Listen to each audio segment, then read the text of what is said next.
Hey guys, Sagayote here, and today we're going to be talking about the recently dropped Hunter the Reckoning V5. Now, for those of you who don't know what Hunter the Reckoning is, it's a spin-off from the World of Darkness, and you play as a human who something happened, probably not good, that it was like you dipping your toes in the supernatural world, but instead of dipping your toes in a pool, you're pushed face first into a bonfire. And so your reaction to being exposed to this world is to hunt everything down, which isn't easy because the things you're hunting are they're pretty metal, ranging from werewolves, mages, vampires, changelings, demons, so forth and so on. And you are a human. Now, you're not just a human. Well, yeah, you are just a human, but they've got some pretty good advantages. And hunters, unlike vampires who had like magic and the ability to manipulate their body and, rouse their blood and some spells and stuff, they got these things called edges. And edges are how do you explain an edge? An edge it's an edge. It's something that gives you a one-up to the supernatural world that isn't really available easily to most humans. And in this core book that came out, there's 12 of them. And I'm not going to go over all of them in detail. I'm not going to tell you every little thing they can do, but I want to talk about the ones, well, I'm not going to say the ones that I want. I'm going to say the ones that I want in the order that I want to try them. So we're going to start out with the ones that I want to try least up to the ones that I want to try most. And number 12, the one that I like the least, and again, like the least doesn't mean I don't like, because I can see some characters that could really like excel with this, and that's the library edge. The library edge, basically you just kind of like know things. You force your brain to pop out some interesting details, and you just sort of like figure stuff out. It's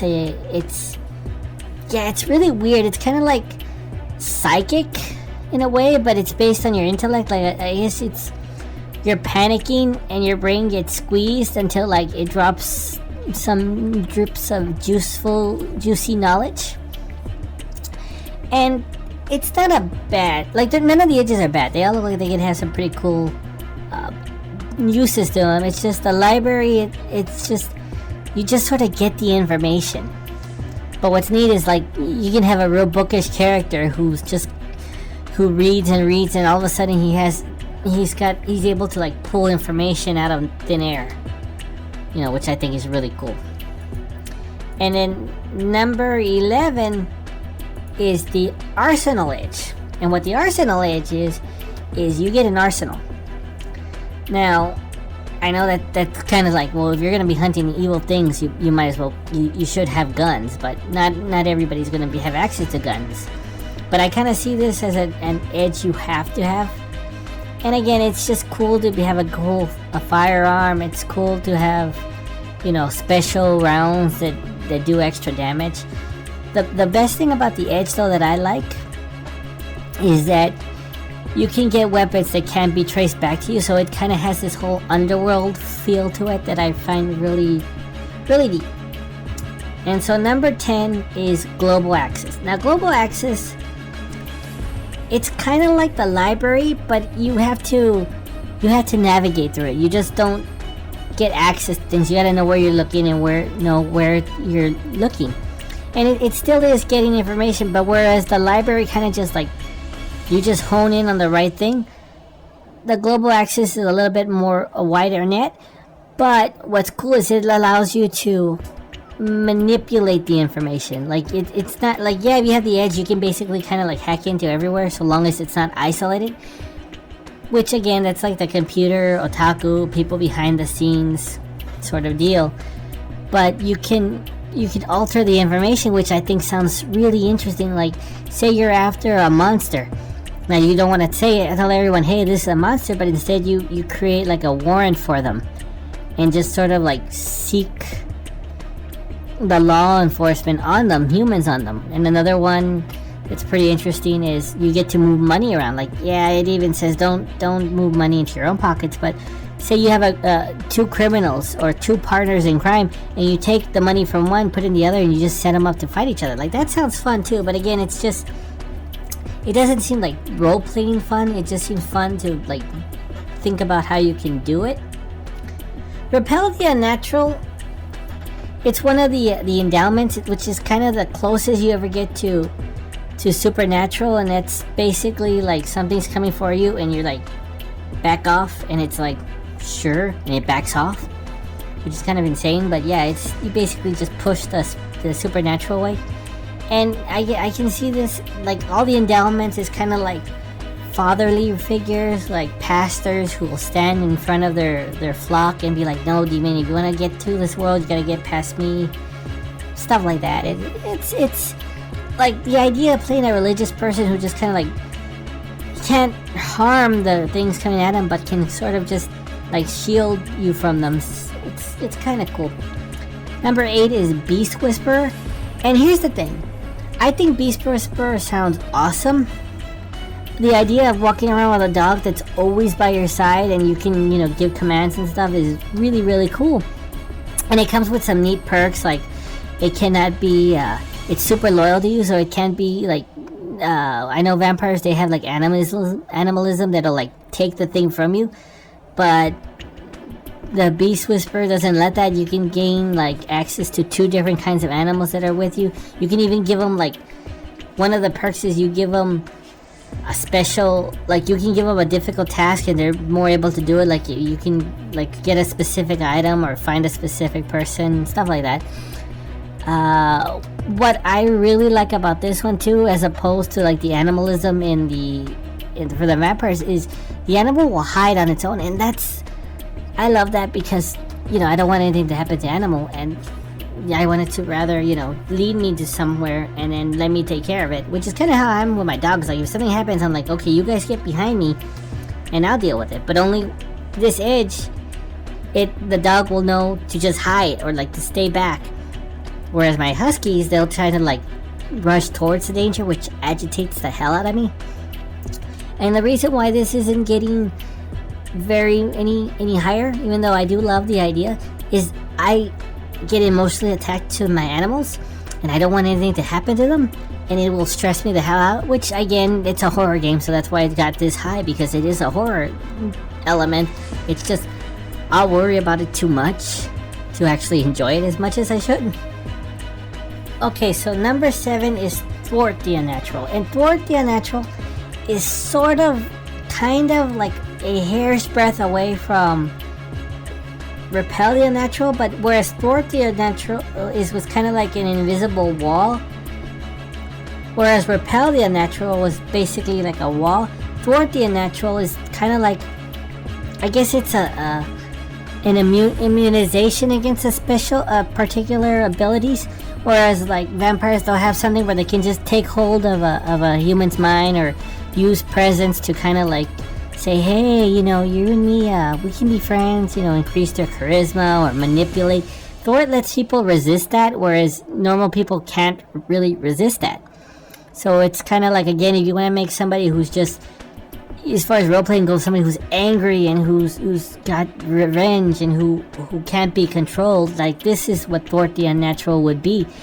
It doesn't protect from physical, you know, threats. It doesn't keep enemies at bay like Repel, but it's kind of like, I think it has more of a dramatic flair, like some kind of mind alter is trying to like get to you, and it's so sure of its abilities, and suddenly it realizes that, yeah, you kind of like, you're pushing it back, you're shoving it out, you're saying, hey, no, I'm not some kind of pawn. Like, I don't know if anybody's ever seen like Naruto or like any kind of show where they have like a second personality, like the Hulk or Sakura's inner self, where they just kind of like push out external penetrating influence. So that another cool idea maybe for Thwart is you have a second personality or second self kind of like hiding in, and it'll just like, it'll go to town if anything tries to get in. Oh, Susanna from the Dark Tower series too was like that. Like her inner self, her another personality would come in and added strength to her. So it's Thor the Unnatural is more cinematic. I think it's more dramatic. It's probably funner to see in action. Number 6 is Ordnance. And Ordnance is an Arsenal because it's not like I would have think Arsenal and Ordnance would be the same, but it's not. But I think it's a lot cooler because it's bombs, it's explosives, it's I'm assuming mines, it's giving somebody a clock that's ready to explode. It's throwing a handheld device that just releases a whole bunch of holy water into like demonic entities. It's more flashy. It's holding up a what do you call those grenades? The ones that just burst into flames. Well, you know the ones. It's like holding that up while a vampire's holding you and saying, "You feel lucky? You want? I'll take both of us out before I let you win." And number 5 is Sense the Unnatural, which is basically spider sense, but for the unnatural. It's an edge that lets people realize something's wrong, realize what's going on. And it's what I also like too, aside from just spider sense, is that it's very vague. It's not like you unless you get like one of the perks, the precision perk, because that lets you narrow it down. You just know there's danger. You don't know how it's going on, but it's like the awareness. It's a sixth sense. You smell evil you smell problems, but it's not as precise as the library. It's more kind of like you're just feeling out things.